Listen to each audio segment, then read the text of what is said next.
El mayor escándalo de corrupción en América Latina con el caso Odebrecht alcanza dimensiones y proporciones que no habíamos visto con ninguno anterior.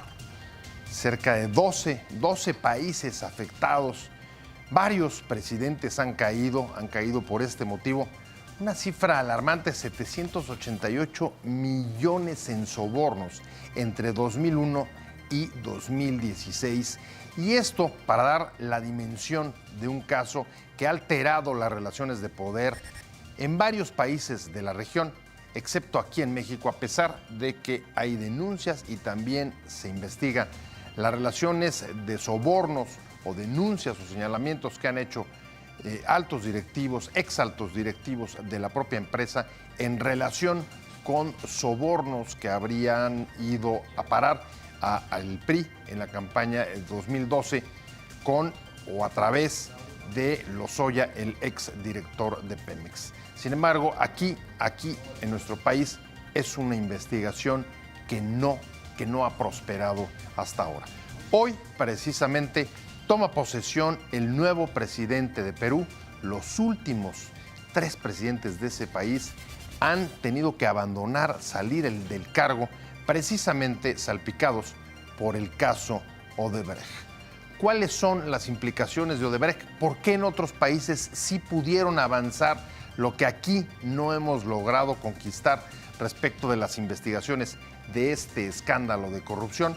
De esto vamos a hablar hoy en Opiniones Encontradas. Soy José Buendía. Muchas gracias por estar con nosotros en este programa en el que todas las ideas se pueden cuestionar siempre que se debatan. Arrancamos con Opiniones Encontradas. Gracias por estar con nosotros. Ya basta, dice el nuevo presidente de Perú, Martín Vizcarra, que hoy tomó posesión después de la renuncia de su antecesor por acusaciones de corrupción relacionadas con el caso Odebrecht, el mayor escándalo de corrupción y pago de sobornos que ha habido en América Latina y que entre 2001 y 2016, les decía, permitió que se repartieran entre políticos, funcionarios y empresarios, altos ejecutivos de empresas, 788 millones de dólares. Muchas gracias. ¿Cómo estás, Pepe? Bien, gracias. Bien, como gracias. todos los viernes, un placer tenerte.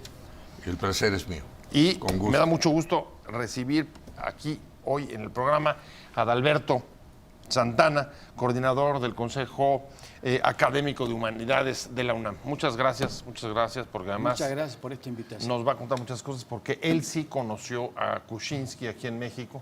Ahorita nos estaba contando. Así es. Vamos a entrarle, y si quieren, me gustaría arrancar justo, digamos, con la cámara en la toma de hoy, la toma de posesión del nuevo presidente de Perú, Martín Vizcarra, que dice cosas que me parecen interesantes. Una es el momento de decir basta, y me parece que es un mensaje bien escuchado de la indignación que levantó el caso de Odebrecht y las implicaciones para la clase política peruana, que han llevado a que sus últimos 3 presidentes hayan salido raspados por este caso. Pero él también dice otra cosa que me parece interesante, y es necesario que la justicia actúe con independencia, que se pidan responsabilidades y aprovechemos este momento para superar la confrontación y la política del odio.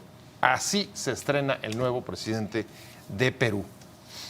Es decir, sí, parecería que el escenario peruano es muy conflictivo. Ajá. Por un lado, las fuerzas que estaban a punto de dejar vacante, destituir al presidente Pedro Pablo Kuczynski, que son las fuerzas que representa la señora Fujimori, o sea, la hija del expresidente Fujimori, que fue amnistiado, precisamente Keiko Fujimori, que fue amnistiado por Pedro Pablo Kuczynski hace apenas un breve tiempo, ¿no? Y esto mostraba ya una inercia en la cual se venía dando una situación de una serie de arreglos políticos para evitar lo que finalmente sucedió, que es lo que llaman la vacancia, precisamente porque renuncia el presidente antes de que sea destituido. Renuncia el pasado 21 de marzo de este año de 2018 y queda vacante el gobierno ¿Qué ocurre? El Congreso entonces llama al vicepresidente. En el caso mexicano no existe una vicepresidencia, en el caso peruano sí la existe. Y este vicepresidente, Martín Vizcarra, estaba de embajador precisamente en Canadá. Es traído y hoy tomó posesión porque no puede quedarse un vacío de poder en este país. Pero esto no resuelve la situación, sino que la tempera simplemente, ¿no? Es decir, hay fuerzas políticas, particularmente la de Keiko Fujimori y otras de los sectores, digamos, de izquierda, progresistas o opositores en términos generales, que pueden llamar y están de hecho llamando a una nueva elección en el país. Entonces el escenario no está resuelto, simplemente es un tránsito en este momento que se espera por estas fuerzas políticas, que a ver qué es lo que resuelven en el Congreso. A ver, pero es un tránsito, pero por lo pronto no, presidente llega con toda decisión, por lo menos discursiva, Pepe, diciendo mi mayor esfuerzo en el combate a la corrupción. El nuevo presidente es ingeniero, es tecnócrata, fue secretario de Transportes, estaba como embajador en Ottawa, regresa, no tiene cola que le pise porque ni siquiera tuvo la oportunidad. A mí en lo particular la situación de Perú me parece un poco ambigua porque con todos estos momentos, con todas estos relevos que han tenido que salir los últimos 5 expresidentes de Perú han tenido conflicto con la justicia. 2 estuvieron presos porque a Fujimori lo indultó Kuczynski hace poco. Están yendo detrás de Toledo. Alan García también está en investigación. Kuczynski va a estar en investigación. Pero paralelamente la economía de Perú va bien.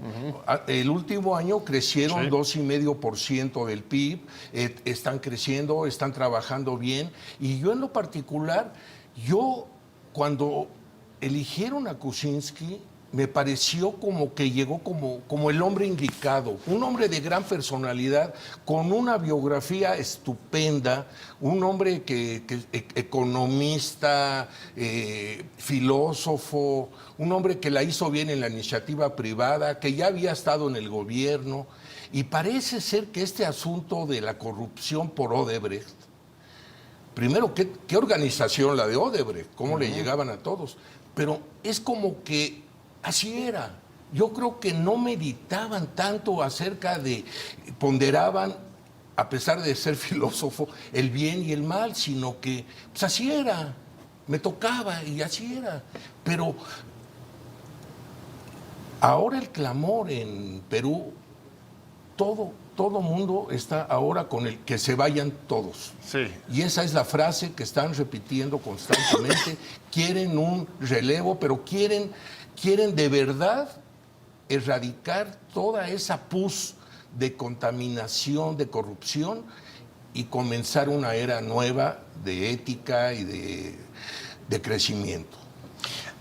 Regresa, o podría decirse que Perú regresa por asuntos de corrupción, digamos, a las viejas épocas, digamos, de inestabilidad política, o lo que estamos viendo más bien es un Perú mucho más, digamos, maduro, que es capaz de relevar a sus gobernantes, pedir cuentas, exigir responsables, obligar a través de la indignación a un presidente, como el caso de Kuczynski, a renunciar, sin que eso, en efecto, como dice Pepe, afecte lo que llaman el milagro peruano de crecimiento prácticamente ininterrumpido de los últimos 19 años. Bueno, sí, en efecto. Creo que hay una constante en América Latina, particularmente donde hay gobiernos de corte muy conservador, que se ven involucrados en esta serie de ilícitos, en esta serie de impunidades. Lo que pasa es que aquí en el Perú se rompe el esquema, dijéramos, de que la corrupción ha sido controlada por el mismo sistema político. De repente aquí el caso de la corrupción, que fue el financiamiento que tuvo una empresa del expresidente peruano en el año 2016 para su campaña política, pues sí, es sometido a un juicio y en lo cual él tiene que renunciar, pero ahí hay una falta de credibilidad política en el primer mandatario cuando sale a la luz con pruebas y testimonios de ese involucramiento. Y máxime cuando su gobierno trata de negociar con los sectores de oposición y cae en la misma situación lo que allá llaman en Perú las coimas, es decir, la mordida, de tratar de que los representantes de la oposición van a recibir un financiamiento con el tal de que apoyen al presidente. Y esto queda como una prueba documental, quedan una serie de videos y no puede echar abajo el presidente Kuczynski esta situación y por lo tanto se ve obligado a renunciar. Pero es una constante en varios países de América Latina, no es caso. Te voy a decir, a ver, lo que estás poniendo sobre la mesa es la propia clase política pierde el control de las operaciones corruptas. Así es, en buena medida, porque es el caso, por ejemplo, de Brasil. Hay una ligación entre los sectores empresariales, pero no cualquier sector empresarial. Es el sector que está dedicado a la construcción. En el caso mexicano vemos todo el aparato de las compañías constructoras que tienen pues una cierta fama, ¿no? Y en el caso de Brasil, pues la más importante empresa, Odebrecht, que funciona en todos los países de América Latina, financiando a sectores de derecha, a sectores de izquierda, de arriba, de abajo, es decir, a una diversidad de grupos. ¿Por qué? Porque sus intereses en un desarrollo económico pues requieren siempre las construcciones, la infraestructura necesaria, y Odebrecht estaba dispuesto a financiar campañas políticas con tal de que le ofrecieran posteriormente a ese gobierno que llegara al poder las obras para construir. De hecho, donde se internacionaliza o comienza su internacionalización esta compañía brasileña, precisamente es en Perú. Y como bien dices, han operado tanto en gobiernos de izquierda, de derecha, de centro, conservadores, etcétera, etcétera, etcétera. Pero hay otra constante, Pepe, otra constante que también llama la atención en el caso del impacto, el impacto político. Y es que Odebrecht parece que alteró los equilibrios políticos en varios países de la región porque, y esa es otra constante, hay una actuación importante de los fiscales. Es el ejemplo de Brasil, pero también es el caso peruano. Los fiscales, tú decías en tu primera intervención, los políticos actuaban así porque así era, pero los que entendieron que no podía ser así fueron los fiscales. Los de Lava Jato, por ejemplo. Pero a mí me gustaría agregar a lo que Adalberto está exponiendo, que de por sí el gobierno de Kuczynski fue un gobierno, desde el primer día, un gobierno débil. La favorita para ganar las elecciones era Keiko Fujimori, la hija del la depuesto... hija del que estaba preso, Alberto Fujimori. Ganó Kuczynski con 51% de los votos y el Congreso mayoritario es de oposición, lo tiene Keiko Fujimori. Ya lo quisieron destituir en diciembre pasado. Estuvieron a punto. El hermano de Keiko, que es su oponente político, Keijo, Kenji. O Kenji, Es que no sé japonés. Yo tampoco. Bueno, el caso es que estuvieron a punto de destituirlo al presidente en funciones en diciembre pasado y de una manera, pues, no propia de él, decidió que a cambio de quedarse iba a liberar a Fujimori, lo que hizo a los pocos días de que le con el hijo, con Kenji. Exacto. Y eso, primero eso hizo que aquellos que simpatizaban con Kuczynski lo debilitaran más, porque pues le jugó chueco a aquellos que sí lo habían seguido. Y de diciembre a la fecha, pues no ha hecho más que resbalar, hasta que se presenta hace unos días un video en el que Kenjo está sobornando a un congresista, Moisés Namí, de la oposición del partido de Keiko, diciéndole que a cambio de que voten a favor de la permanencia de Kuczynski, les iban a dar una serie de concesiones para que se vieran bien ellos con sus representados. Pero ya traían todos, y lo exhibieron. Pero ya traían los fiscales atrás. Estaba muy débil, ya estaba muy débil. ¿Es solo por debilidad política o hay un funcionamiento, digamos, mucho más ya había una anormalidad notable del control de ya había poderes? una anormalidad en el gobierno de Kuczynski. 3 ministros le renuncian en cuanto pone en la amnistía que le da a Fujimori el ministro de Defensa, que fue precisamente agregado cultural en México, por la embajada peruana, que llegó a ser ministro de Cultura y posteriormente ministro de Defensa, es uno de los que renuncia. Es decir, internamente se empieza a debilitar el gobierno de Kuczynski. Estamos hablando hoy la toma de posesión del nuevo presidente de Perú después de la renuncia de Pedro Pablo Kuczynski por acusaciones de corrupción del caso Odebrecht. Estamos hablando con Pepe Rubinstein, como todos los viernes, colaborador permanente este día, y con Adalberto Santana, coordinador del Consejo Académico de Humanidades de la UNAM. Me quedé contigo y tú estabas exponiendo, hay un debilitamiento en los últimos meses del gobierno de Kuczynski a propósito del pacto que le celebra, digamos, con parte de la oposición para liberar y que también internamente su aparato de poder, o sea, sus ministros, empiezan a haber fisuras y renuncian. Y esto muestra ya una debilidad que se fue incrementando finalmente hasta que llega la renuncia. Más el crecimiento de la oposición en el Parlamento, más la oposición en términos de la población en general, porque hubo protesta precisamente en estos días de la renuncia de Kuczynski en la ciudad de Lima, pero también en Cusco, que es uno de los principales centros urbanos, en Arequipa, de donde es Mario Vargas Llosa, en Puno, es decir, se empezó a generalizar en el país esta serie de protestas. Ese debilitamiento, ¿a qué lo podemos atribuir? ¿Es, digamos, que la consecuencia de la multiplicación de escándalos de corrupción o es un mejor funcionamiento de los controles internos del poder que ya no permiten que un presidente o un ejecutivo, en el caso de Perú o en el caso de Brasil, pueda actuar, digamos, de manera impune, que hay otros poderes que le piden responsabilidades? ¿Cuál de las dos o ninguna, Pepe? Se está extendiendo en Latinoamérica una conducta de un hasta aquí. La tolerancia hacia la corrupción gubernamental se ha ido de un extremo al otro del péndulo y lo estamos viendo en distintos lugares de Latinoamérica. En Perú, lo digo ni hablar, pero lo hemos visto en Guatemala, lo hemos visto en otros países también, estamos viendo cómo ahora en Argentina, como en Brasil, en general. Ya no hay ese. Incluso yo agregaría icono. A nivel mundial, pensemos en la institución de la presidenta de Corea del Sur, que es un caso semejante. Lo que pasa, yo estoy hablando por la idiosincrasia y la manera en que la corrupción era tan. Así era. El caso de Sarkozy Latina. En estos días, que está igual la Francia, situación. sí, o sea, absolutamente, el general...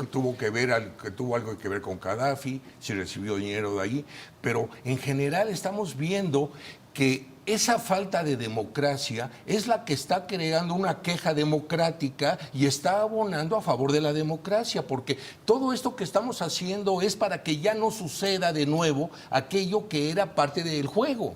Y, a ver, sí hay, digamos, una cierta tendencia de, digamos, debilitamiento de la democracia a nivel mundial. O falta de credibilidad o falta en el de sistema confianza, político. como le quieran llamar. En el caso de América Latina, los indicadores nos muestran que por lo menos de 2010 ahora la tendencia ha sido más acuciante, quizá que en otros lugares. Hoy más del 50% de los latinoamericanos piensan que la democracia o tienen dudas sobre la eficacia de la democracia. Y hoy mismo hay un estudio que están presentando una organización, un think tank alemán, sobre la apreciación y el respeto a la democracia en América Latina y dice es cada vez más profundo el descrédito respecto de la población, respecto de la capacidad de las élites políticas de la región para ofrecer soluciones concretas a los problemas. Y pronto, digamos que esa desconfianza hacia las instituciones se puede traducir en un descrédito de la propia democracia. Eso es lo que estamos viendo, eso es lo que representa Odebrecht,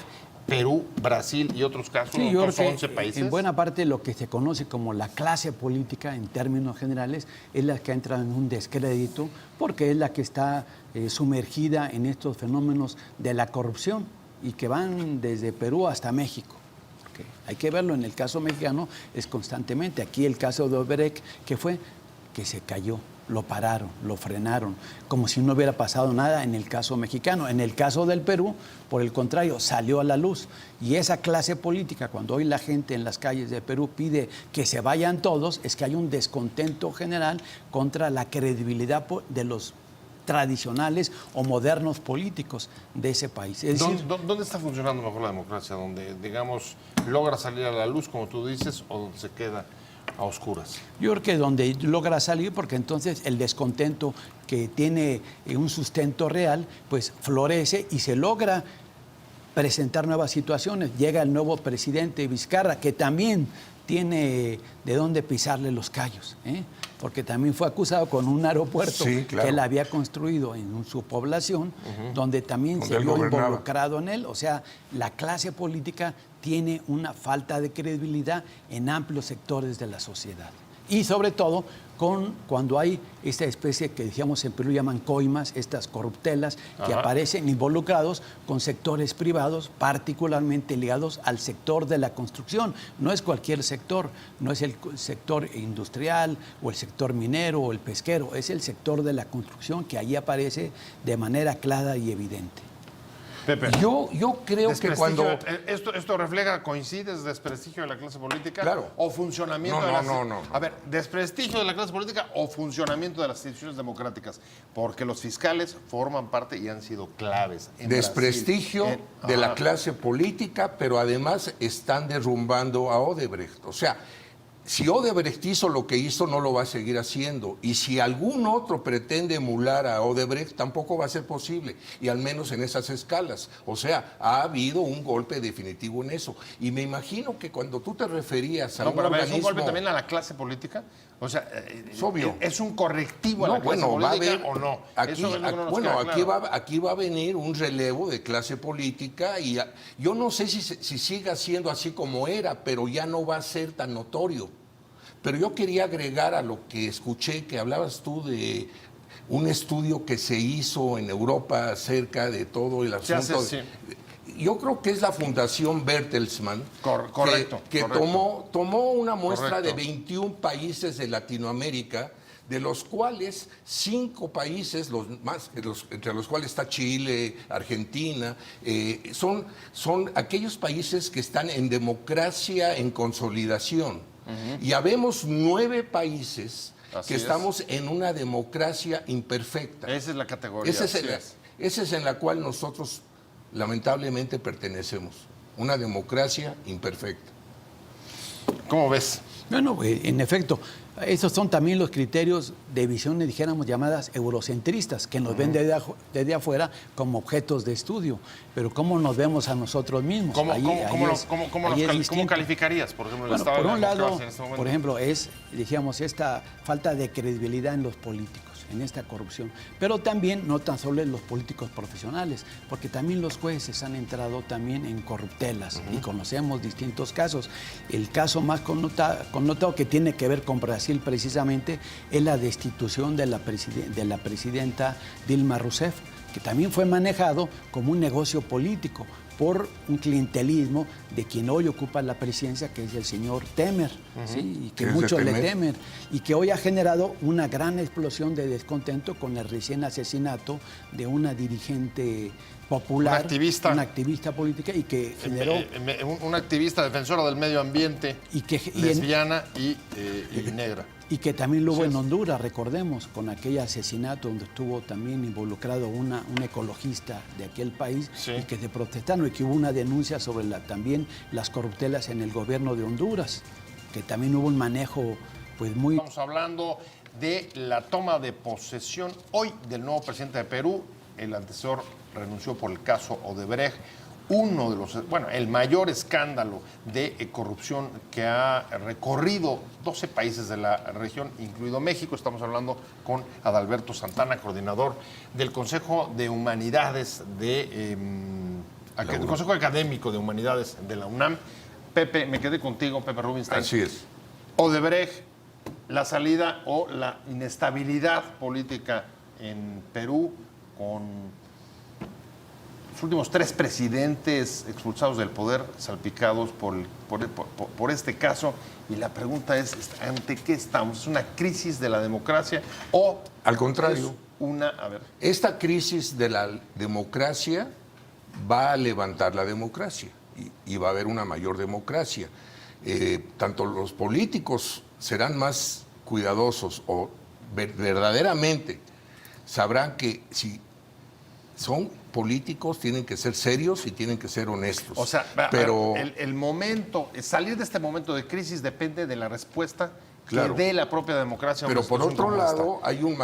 hay un Marcelo Odebrecht en arresto domiciliario que está cantando y que está dando cifras y que está explicando y se está abriendo lo que fue algo que yo considero que es el último de los grandes corruptores. No puede volver a haber no tiene ni los medios para hacerlo, pero yo me pregunto cómo es que en México es tan distinta la reacción a un asunto que debería de verdad de calar, estas coimas, usando el término que tú aplicas, no deben de ocurrir. Y ahora, si nos enteramos, ¿por qué no las perseguimos? O sea, a ver, Cuando una persona estamos teniendo distintas respuestas según los países de América Latina frente a un mismo reacciones caso. distintas. Y las respuestas distintas van a tener consecuencias distintas para la clase política, para la confianza en la clase política y la democracia. Claro. ¿Coinciden con eso? La diferencia es que en México en este momento estamos en un proceso electoral que va en marcha, ¿no? Y que el 1 de julio se va a conjugar con una serie de candidatos. Algunos ya los retiraron porque también entraron en el sistema de las corruptelas, Sí. que no conseguir las firmas Los que eran independientes. correctas, etcétera, etcétera, ¿no? Ajá. Otros candidatos están ahí por esa senda y saben que el destino que comienza a partir del 1 de julio de aquel que gane como el que llega, ya no va a ser el México de antes.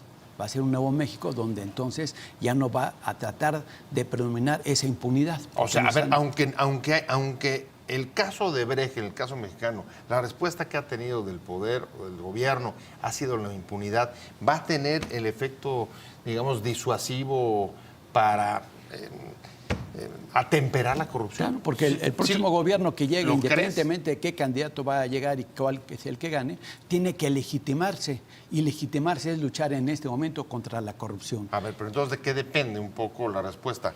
¿Del funcionamiento de los equilibrios de poder o de la voluntad del nuevo presidente? No se trata de nuevo presidente y no se trata nada más de México. Esto es un fenómeno global. En general, las redes sociales, la expansión de las noticias, el encontrar a diario lo que ocurrió hoy mismo, hace que estés con el reflector encima. Y yo sí soy de la idea que hay muchos motivos para que en México ya tenemos más apretada la soga, ya no da. Y además ya no hay el resquemor para poder hablar, levantarte, exigir. Y a los tres candidatos posibles, alguno va a ganar de ellos tres, pero los tres candidatos son revisados y seguramente van a tener que combatir frontalmente todo el fenómeno, porque los tres lo tienen en su programa de gobierno y los tres lo ofrecen. En el caso de los otros países latinoamericanos donde ha habido investigación y el resultado de las investigaciones, los fiscales han sido centrales. En nuestro caso, no hemos podido todavía En 4 años. nombrar una fiscalía autónoma. Sí, aquí hay una debilidad estructural, pero también es una voluntad política de no nombrarlo, o hay un ocultamiento de esa situación para no llegar a esa situación. Es decir, una falta de respuesta. Una falta de respuesta, pero esa respuesta va a ser a partir del 1 de julio, cuando haya un ganador. Sea el que sea. Y vamos a ver si el 1 de julio está resultado, porque puede pasar de nueva cuenta, como el caso de Honduras, que se prolonga casi 15 días en sacar el resultado. Va a depender cómo es la medición de esas fuerzas políticas. O sea, en el México yo creo que para el 1 de julio no está nada escrito, pero los modelos que estamos viendo en América Latina van a impactar aquí mucho lo que pasó en Honduras, lo que está pasando en el Perú, lo que está pasando en el Ecuador. Es decir, no estamos ajenos, es una realidad regional muy parecida porque es una misma nación dividida por distintos países y con expresiones muy particulares, pero que tienen en común fenómenos como el de la corrupción, O sea, el de profundizar la democracia. Yo no creo que van a soltar al tigre. Yo creo que va a haber unas elecciones reñidas, pero quien resulte vencedor va a ser reconocido y obviamente la corrupción va a ser vista de otra manera. Pero déjame retomarlo nada más rápido porque vamos al cierre. Lo que entiendo que dices es, a ver, independientemente de la respuesta, saber lo que está sucediendo en otras partes de América Latina, lo están escuchando aquí y van a actuar en consecuencia. ¿Ese es tu punto? Ese es un modelo. Aunque no haya respuesta. Es un modelo que se está ¿Tú expresando. coincides? Absolutamente, pero lo estoy viendo en todo el hemisferio sur, lo estamos viendo. No, pero aquí. O sea, aquí la respuesta en México es el único También. país donde no han tomado, digamos, no ha habido resultados de las investigaciones. Adalberto lo que dice es, aunque no haya habido resultados de las investigaciones, están escuchando lo que está pasando en la región y van a actuar en consecuencia. Y el electorado exige, absolutamente. Ahora, nada más quiero hacer el comentario, porque hablamos de Perú, de que están a 3 semanas de que sea la cumbre latinoamericana, en Perú justamente. Va a debutar internacionalmente el nuevo presidente y realmente el clamor y el motivo, porque parece que viene también Trump, se acabó, o al menos tratar de erradicar la corrupción. Bueno, pues ahí está el tema. Muchas gracias, Alberto. No, al Santana, contrario, gracias por haber muchas venido, gracias por la coordinador del Consejo Académico de Humanidades de la UNAM. Muchas gracias, Pepe Robinson, como todos los viernes. Gracias a los dos por haber estado con nosotros en Opiniones Encontradas, pero sobre todo muchas gracias a usted.